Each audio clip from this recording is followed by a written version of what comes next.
வரலாற்று ஆர்வலர்களே, 1789ல பிரான்ஸ்ல ஏன் ஒரு பெரிய புரட்சி வெடிச்சதுன்னு யோசிச்சிருக்கீங்களா?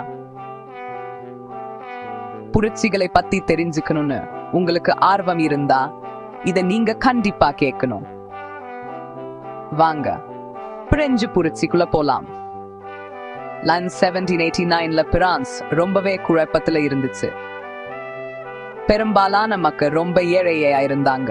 ஆனா அரசு குடும்பமும் பிரபுக்களும் ஆடம்பரமா வாழ்ந்தாங்க. சமூகம் 3 பிரிவா பிரிஞ்சிருந்தது.